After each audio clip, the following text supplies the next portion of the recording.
அஸ்ஸலாமு அலைக்கும். Hi friends, நான் 4 முட்டை எடுத்திருக்கேன். என்னோட மினி எக் குக்கரில் நான் வச்சுட்டேன். இதில் 15 மினிட்ஸில் ஆயிரும். இதை பற்றின டீட்டெயில் என்னோடய ஃபுல் வீடியோவில் இருக்குது. அது முட்டை வெந்ததுக்கப்புறமா நம்ம வந்து குட்டி குட்டியாக அதை கட் பண்ணி எடுத்துக்கலாம். நீங்கள் வேணும்னா நீங்கள் துருவி கூட போட்டுக்கலாம்.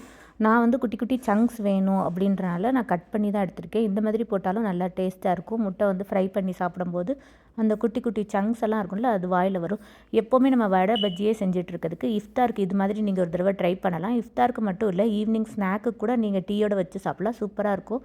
இந்த மாதிரி கட் பண்ணிவிட்டு எடுத்துகிட்டு அதோடு நம்ம வந்து கொஞ்சம் இஞ்சி பூண்டு ஆட் பண்ணிக்கோங்க. நான் அந்த கிளிப் வந்து மிஸ் ஆயிடுச்சு. கொஞ்சமாக கருவேப்பிலை, கொத்தமல்லி, வெங்காயம் ஆட் பண்ணிவிட்டு இஞ்சி பூண்டு பேஸ்ட்டு ஆட் பண்ணியிருக்கேன். தேவையான அளவு உப்பு போட்டுக்கலாம். இப்போது சிக்கன் 65 மசாலா இருக்குல்ல, அந்த பவுடர் ஒரு ஸ்பூன் போட்டுக்கலாம். காஷ்மீரி சில்லி பவுடர் 1 ஸ்பூன் போட்டுக்கலாம்.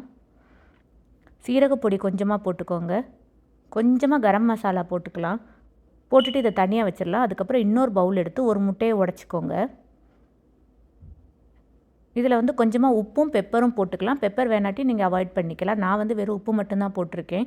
ஏன்னா இஃப்தாருக்கு செய்கிறதுனால ரொம்ப உரப்பாக வேண்டான்ட்டு. ஈவினிங் ஸ்நாக்குக்கு நீங்கள் இதில் ட்ரை பண்ணி பாருங்கள். சூப்பரான ரெசிபி இது. நம்ம அடித்து வச்ச முட்டையை இப்போ நம்ம மிக்ஸ் பண்ணி வச்சுருந்தோம்ல, அந்த முட்டையோட கலவையில் போட்டுட்டு ஒரே ஒரு கைப்பிடி வந்து நம்ம பொட்டுக்கடலை எடுத்து இதை கிரைண்ட் பண்ணி வச்சுக்கலாம். இதுதான் இதுக்கு வந்து பைண்டிங் ஏஜென்ட். இது இல்லைன்னா நீங்கள் அரிசி மாவு கூட வச்சுக்கலாம்.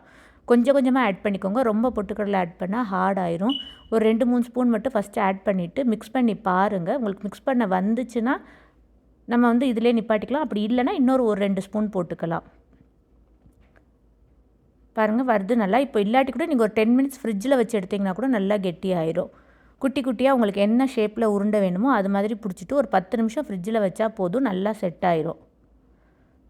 ஃப்ரிட்ஜில் வச்சு 10 நிமிஷம் கழித்து தான் நீங்கள் வந்து பொரிக்கணும். இல்லாட்டி கொஞ்சம் உதிரி உதிரி ஆயிரும். நம்ம இப்படியே டீப் ஃப்ரை பண்ணலாம். அப்படி இல்லைனா கொஞ்சம் பிரெட் க்ரம்ஸ் கோட்டிங் கொடுத்து கூட பண்ணலாம். முட்டை லைட்டாக வெடிக்கும். அதனால் கொஞ்சம் பார்த்து கவனமாக பண்ணிக்கோங்க. மீடியம் ஃப்ளேம்லேயே வச்சுட்டு கொஞ்சம் கொஞ்சமாக அதை லைட்டாக பரட்டி கொடுங்க. ரொம்ப ஹெவியாக பரட்ட வேணாம், இல்லாட்டி முட்டையெல்லாம் இருக்கிறது உடஞ்சிரும். கலர் மாறினதுக்கப்புறம் எடுத்திங்கன்னா சூப்பரான ஒரு இஃப்தார் ஈவினிங் ஸ்நாக் ரெடி ஆயிரும். பிடிச்சிருந்துச்சுன்னா ஷேர் பண்ணி, லைக் பண்ணி, சப்ஸ்கிரைப் பண்ணுங்கள். நாளைக்கு பார்க்கலாம். தேங்க்யூ.